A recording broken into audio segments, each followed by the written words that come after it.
Round number 2 of qualifying getting set to get underway. Stay tuned here as Tyler Hooks is headed out back into the pits for some more AKA pit reports. Got some more interviews headed your way. Once again, 3 rounds of qualifying today.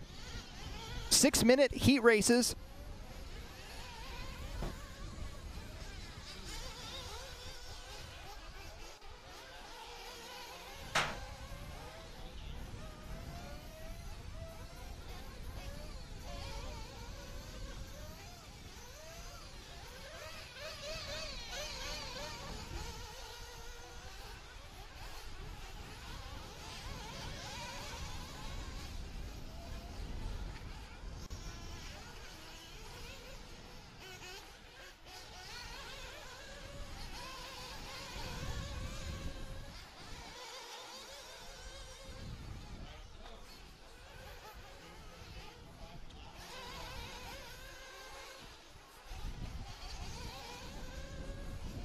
Round number 2 taking the track right now. This is going to be our plus 40 Nitro Buggy heat number 1.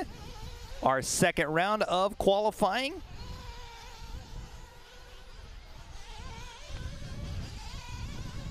And we're getting set to get underway here in this one.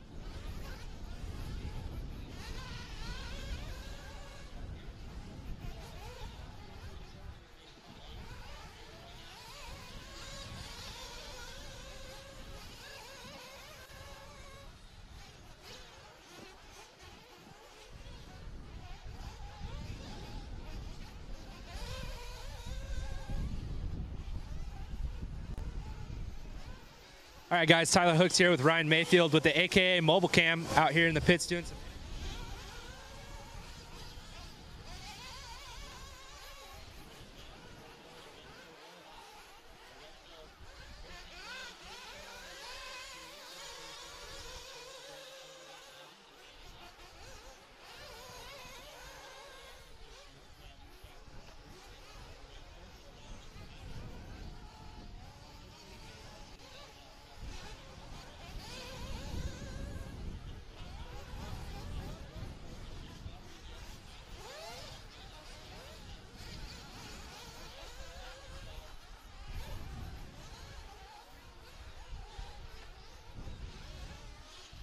It really throws it for a twist. So yeah, yesterday went really well, and just started off Nitro Buggy not too bad, and the track is definitely continuing to get more rough at each run. Yeah, so something we were talking about in the chat room is obviously you guys only got 1 seating round because of the rain. So you're in the B heat, Tessman's in the D heat. Is it really hard to try to pace yourself, or are you pretty good at that? Yeah, I mean, I didn't really know. I knew I had like a big lead in the B heat, but I didn't know where that was going to stack up for the A heat, and I did crash on the last lap. That cost me a few seconds, but I ended up still getting second overall to David Ongaro. I would have been second even if I didn't crash on the last lap. But that was nice to just get out there, and what I learned from my e-buggy and my truggy yesterday, I applied that to my nitro car. We race all the time, so just not getting much practice isn't that big of a deal. We know what to do. It just makes it weird when you got a few of the top guys not in the A heat. But it was actually really nice to be able to watch the A heat and watch what Ongaro's doing a little bit different than me and some other guys like Tebow. Tebow's really good at picking lines. So that was actually, I think, a little bit of an advantage for me as far as just being able to watch them, and they got to watch me. We all got to watch Ty. So it's all working out. The water schedule seems to throw a little loop, wrench in the loop as far as just, Ty got water that time. He did have a really bad crash, so the track, he lost the advantage that he was going to gain on a wet track.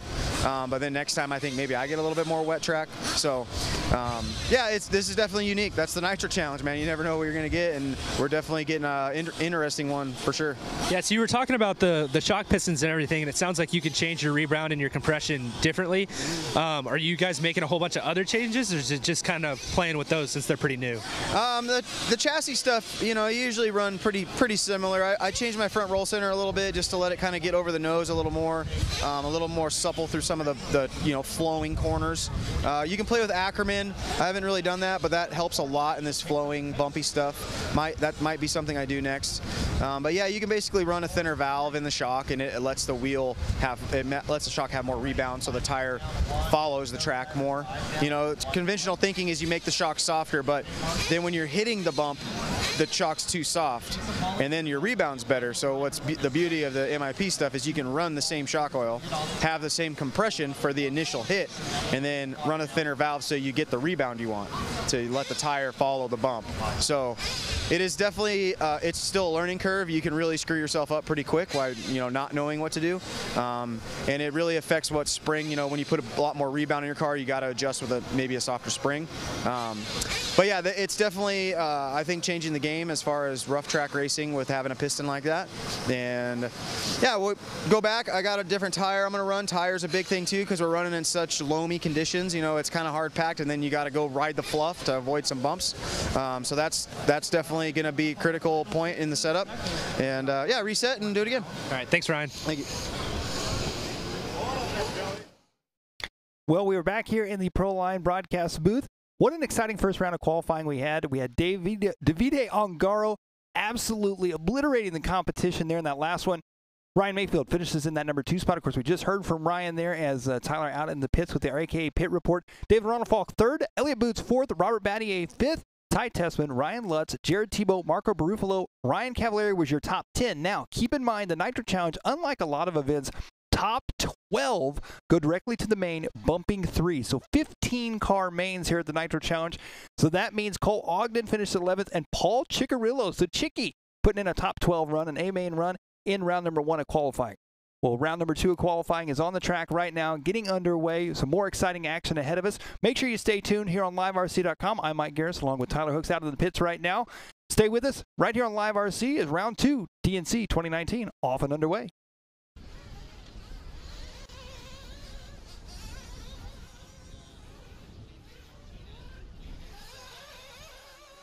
Well, race number 2, I should say race number 28 on the track here. Round 2 of qualifying, finishing up here in this one. And let's send it back down to Tyler for another AKA race report. All right, Tyler Hooks back here with the AKA mobile cam. We're talking to Ty Tessman. First off, let's start by talking a little bit about yesterday. You had an ATQ run in both classes. You're going to start 2nd overall for e-buggy and truck. How was the day as a whole? Yesterday was it was pretty good overall. Some of the qualifiers didn't go real well, but as like an overall trying to figure out stuff for the different track and everything, I think we got some stuff figured